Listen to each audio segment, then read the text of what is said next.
বা অরিজিনালি হোক, ওগুলো দুটো প্লাস্টিক লাগে। কালকে তো ছিল ওখানে করলাম যেগুলো, হ্যাঁ প্লাস্টিকের। ও এখানে আমি দেখছি বলতে বলতে এসে গেছে। এটা প্লাস্টিক না, তাজা ফুল। হ্যাঁ এটাও ভালো লাগে, সেটাও বলতেছি, এটা তো অরিজিনাল ফুল। তোমার শাহবাগে হলো সব থেকে বেশি।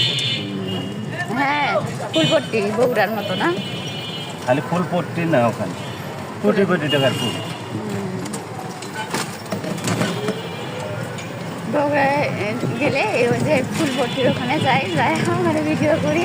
আমি খালি ইদানিং খালি মনে কর যেখানে যাই খালি ভিডিও করি, খালি ঘুরি আর ঘুরি, বুঝছো? বগুড়া গেলে বাসায় আসো, আচ্ছা 7 মাথা থেকে 10 টাকা। জায়গার নাম বলে গেছি। ফুলতলা। কটা রুম নিয়ে আসো ওখানে? দুটা বাথরুম, একটা ডাইনিং, না দুটা রুম, একটা হলো ডাইনিং, রান্নাঘর, বাথরুম, টয়লেট একটা, 6,000।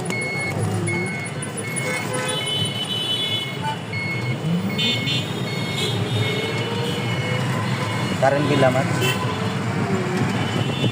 গ্যাস আমার, তাতে দেখা যায় যে তোমার 8,000 8,500 পড়ে যায়। তার মানে গ্যাস ওখানে যায়নি? গ্যাস আছে, অন্য জায়গায় আছে, অন্য বিল্ডিংয়ে আছে। এখানে আসার দিয়ে আমার ছেলে আমার সাথে সেই জানো না কি কান্না, আমি যাবো আমি যাবো। রাস তো নিয়ে আসতে। আমারই থাকার ঠিকানা নাই। তা আমি তোমার কোনো জায়গায় ঠিক করে নিই। ওকে নিয়ে আসলে আমার কষ্ট হতো তো, ও তো এভাবে চুপচাপ থাকতো না তো, আর ও আমার কোলের উপরে বসলে আমার জীবন থাকতো। বড় হয়ে গেছে না একটু, ও আর দুটো ডাবল সিট নিতে। ছোট মানুষ না তো, তখন যে আমার 18 ইনাবল হয়ে গেছে তারপর বলতেছে, টিকিট কাটার পর বলতেছে।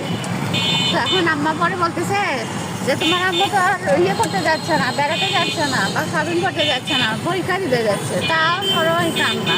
তারপরে আমি ওকে বুঝে রেখে আসলাম যে অক্টোবর নভেম্বর ডিসেম্বরে তো আমার অনেক ছুটি আছে। পরে আম্মাকে বললাম যে আমাকে দেখি ঢাকা শহরে থাকার জায়গা আছে, যে আমরা গেলাম 6-7 দিন থাকলাম বা 3-4 দিন থাকলাম, ঘুরলাম ফিরলাম। ঢাকা শহরে তো অনেক কিছু দেখার আছে না? তো থাকার তো হবে কি মানুষের বাসায়? ঢাকা শহরের পাও দেখুন, থাকতে পারবো বলো? ঢাকা শহরের পাও দেখুন। ও বাচ্চা নিয়েও পারে না তো, ওর কাছে কেন হামলা করা যাবে বলো? তখন ওই রকম বুঝ দিয়ে চলে আর আসছে। এখানে তোমার যেখানে আমি রাখার ব্যবস্থা করছিলাম ওখানে তুমি ছাড়া এসি রুমে আর কেই দেখবে নাই, ও ফ্লোর জুড়ে যে 6টা রুম আছে 6টা রুমই তোমার।